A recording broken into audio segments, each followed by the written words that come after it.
And now, it's the Wide Shut Webcast.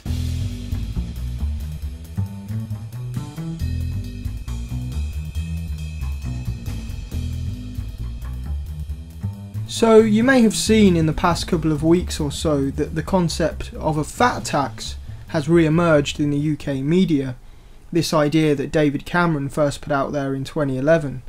And essentially the fat tax would be a consumer end tax that the consumer pays in the supermarket on the product, on quote fatty, unhealthy foods, and this newer idea of overly sugary foods and drinks as well. So basically any product, food or drink within a certain criteria would be increased in price by a certain percentage as a quote fat tax.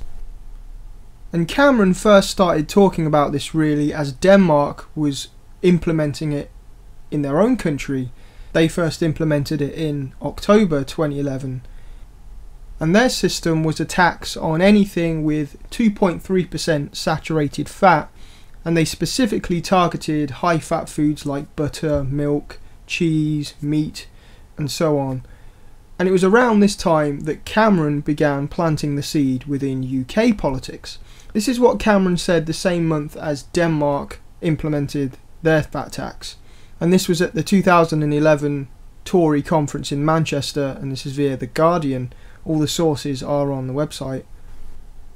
I think it is something that we should look at. The problem in the past when people have looked at using the tax system in this way is the impact it can have on people on low incomes. But frankly, do we have a problem with the growing level of obesity? Yes. Do we have a kind of warning in terms of look at America, how bad things have got there? What happens if we don't do anything? Yes. That should be a wake-up call. I am worried about the cost to the health service and the fact that some people are going to have shorter lives than their parents. So this brings up three key points right out of the gate that I think are worth exploring, and we'll have to take him at face value for now. But one, he says he's worried about the cost of obesity on the NHS, because obviously fat people require medical treatment for obesity related illness and disease.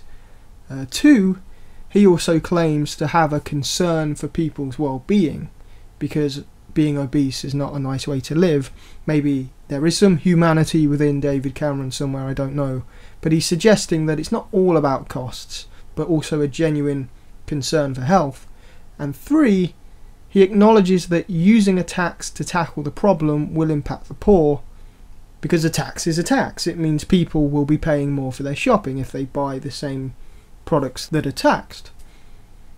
So let's just keep those points in mind when we try and analyse why the tax is being proposed and whether there is any moral and real justifiable reason for it to be implemented. We'll get back to that.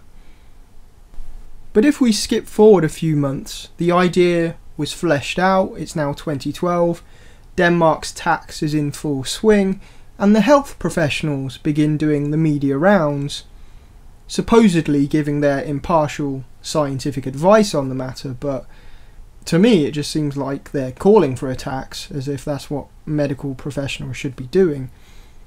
But a report by the British Medical Journal concluded that a 20% tax on unhealthy food should be implemented to cut obesity and heart disease.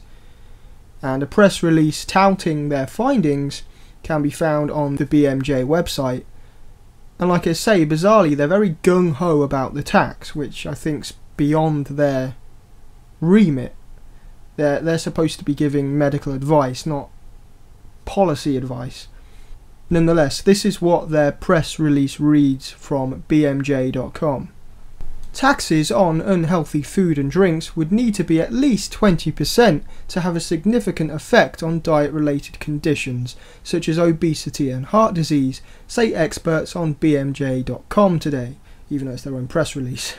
Ideally, this should be combined with subsidies on healthy foods such as fruit and vegetables, they add. So the British Medical Journal outright calling for a 20% tax. And one of the authors of this so-called research, Dr. Oliver Mitten, was on BBC's Radio 5 Live, and his opinion was challenged, I think quite successfully, by somebody called Rob Lyons. And Rob Lyons is the author of Panic on a Plate: How Society Developed an Eating Disorder. And you'll hear in the clip what he has to say, but I'm very much in his camp, in that philosophically, what right does the government have to dictate and manipulate what free human beings can consume? If you can't even decide what to eat without coercion, we may as well be living in 1984. You know, perhaps the government should just give us a daily diet plan and monitor us with microchips to see if we've followed through with their advice. Do we not have a right to make our own decisions, to choose whether we want to live healthy or unhealthy lives? Do we not have sovereignty over our own bodies? But anyway, this is the Radio 5 live clip with Rob Lyons and the BMJ's Dr. Oliver Mitten. We've looked at different studies from across the world looking at different approaches to taxing unhealthy food items to improve health. So they've used different methods to answer this question, and they've looked at different ways of doing this. So taxes on sugary drinks, as you mentioned, taxes on fatty foods, or tax on a broader sort of set of junk food items, as they've done in Hungary.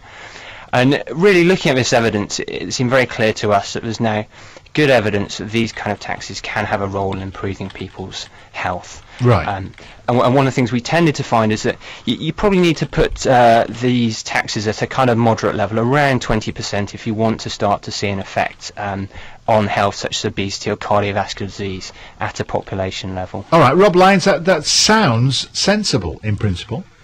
Well, I mean, the first thing is a principled objection, which is I don't think it is the place of doctors or the government to tell us what to eat, or even nudge us or guide us with prices into what we eat. It's one thing to give us that advice about whether certain kind of behaviour is healthy or unhealthy, but then it should be up to us to do.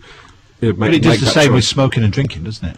But it is, and then I think that you can see from that most of the a very large part of the price of cigarettes now is taxation, and yet there is a very hardcore people who know the health risks, pay through the nose for the privilege of doing it, and want to carry on smoking. And I think that's absolutely fine. And I don't think that we should be told by as I said, I don't think we should be nudged into these things. I think it's basically a prohibition, a kind of mild form of prohibition. But also, I just think I'm very, very sceptical about the claims that are being made about this, that this is going to have this dramatic impact upon our health. Actually, I've read Oliver's paper on the way over here, and actually, the striking about it is him and his co-authors have done all this work, and actually, the evidence seems pretty thin.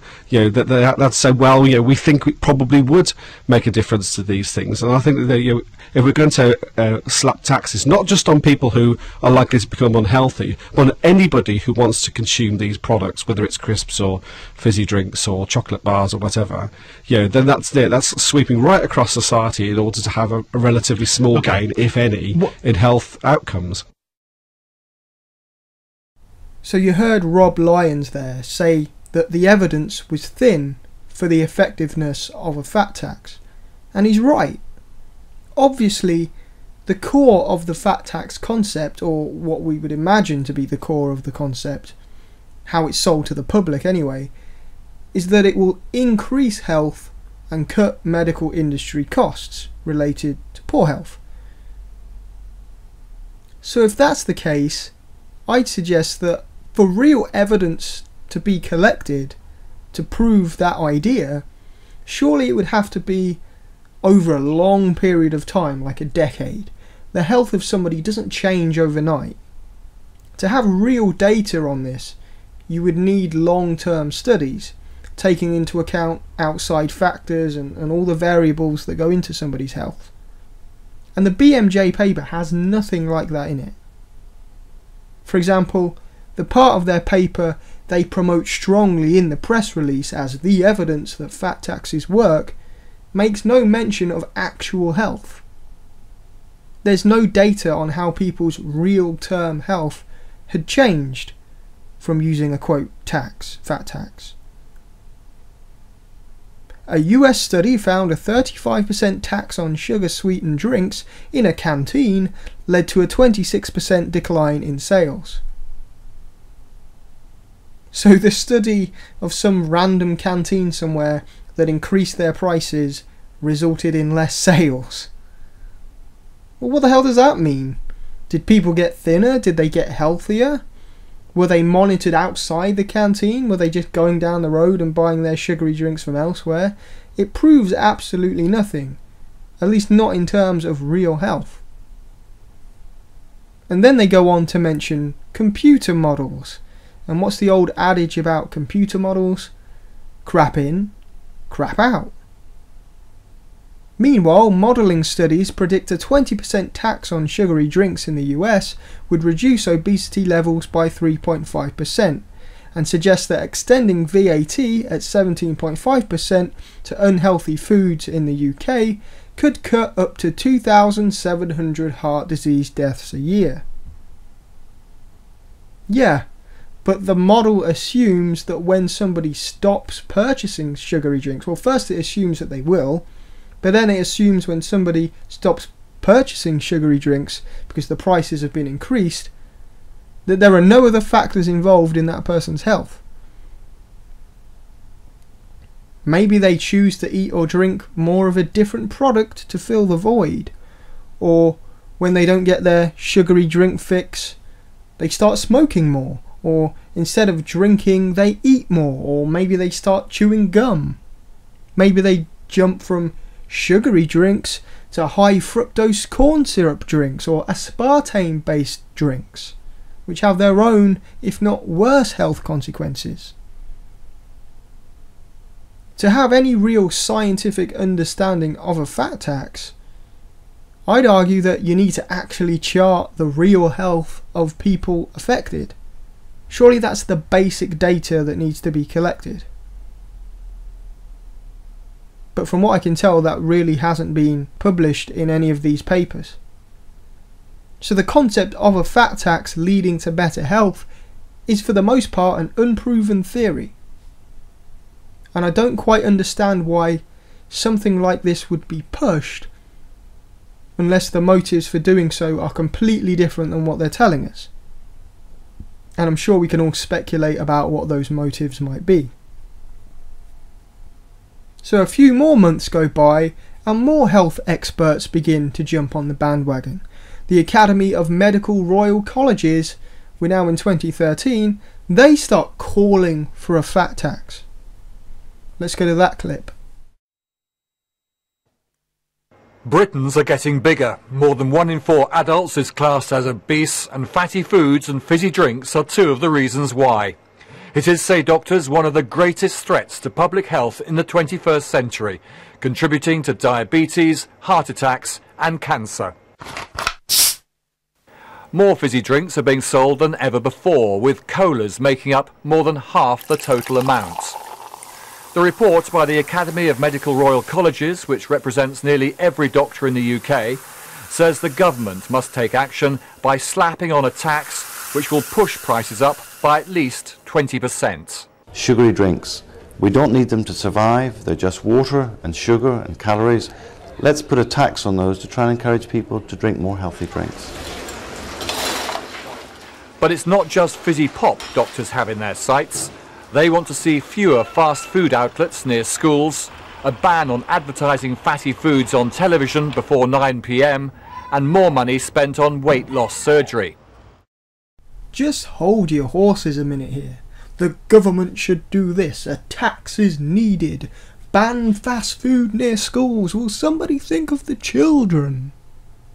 When did medical professionals become government policy makers? Just hang on a minute. Unless I'm mistaken, the job of a health expert is to understand and advise the public about health. Not to propose taxes and government regulations. I can accept that perhaps a 20% decrease in the consumption of certain foods might improve the health of UK citizens. They're the experts, it makes sense, that's fine. You eat like shit, you're unhealthy. Perhaps some people need to be reminded of that. However, that doesn't mean the solution is government intrusion into everybody's lives, governments dictating prices and what you can and can't eat. Be an expert and give advice. That doesn't mean you attempt to force people to accept that advice, especially when there's little evidence to support your solution.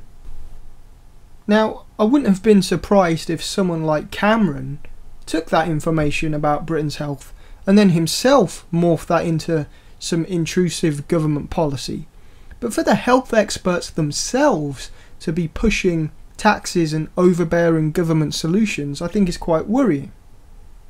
It just demonstrates that the culture of British society is very much acclimatised to the nanny state, to big government swooping in and forcing its agenda onto the citizens. Where is the evidence that a tax actually results in positive health in the long run? I can understand that Britain could be healthier, and health experts suggest we should eat 5 a day or whatever. But what evidence are they using to propose a tax? I don't understand this jump. We mentioned Denmark's implementation of the fat tax in 2011 and how this was used as an example by the government of what could be done in Britain. But funnily enough, within about a year, Denmark abolished the tax because it didn't change Danish people's eating habits, they didn't want it, and it actually made them turn to the black market for cheaper alternatives. Prohibition. As governments everywhere attempt to tackle the obesity epidemic, one plan being considered is a tax on unhealthy foods. Not only, the thinking goes, would it discourage consumption of junk food, it would also raise money to help pay the healthcare costs.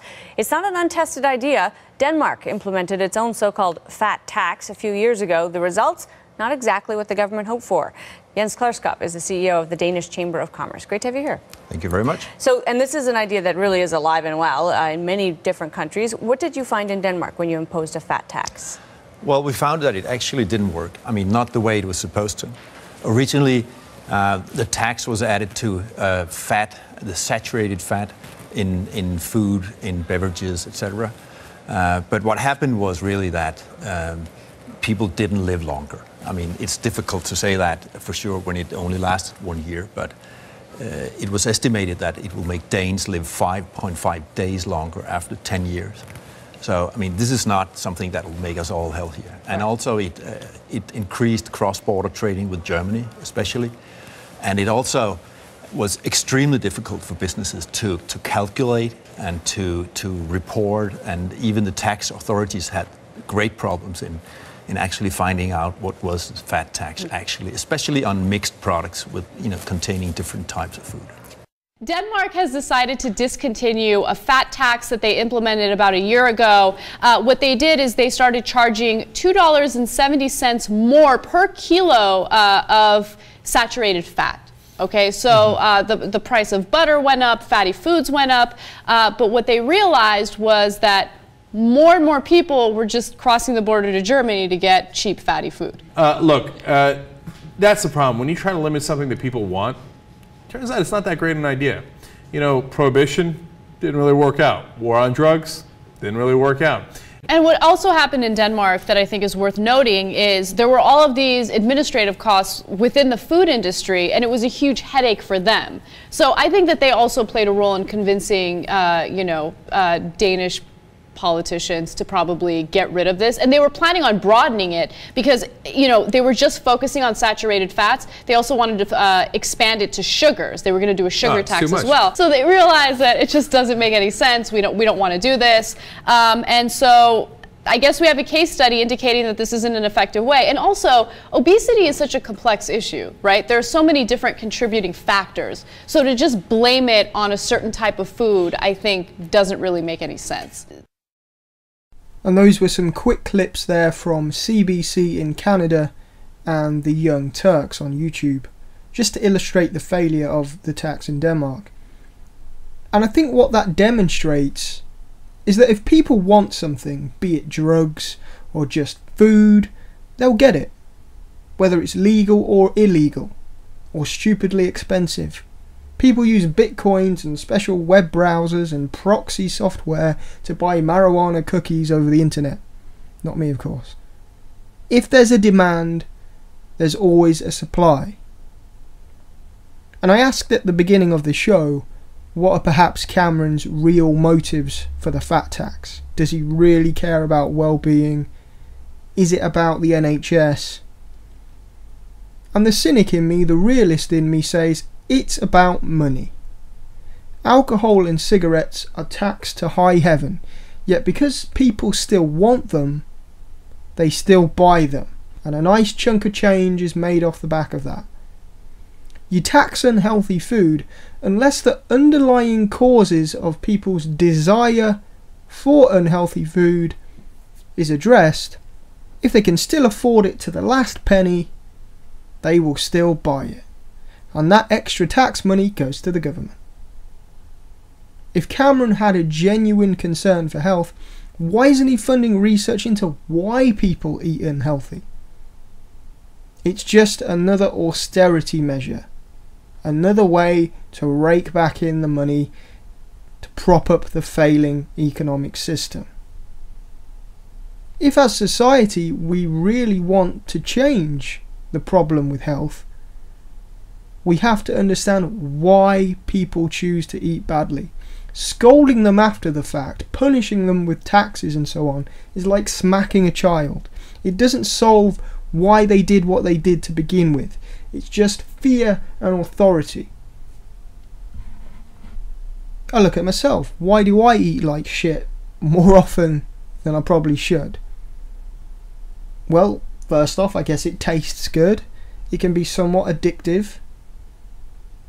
It's a nice way to unwind and relax and to do something enjoyable often. It's fun to eat and have this comfort and this food that gives you a bit of a buzz. It can take the edge off. It's nice to eat.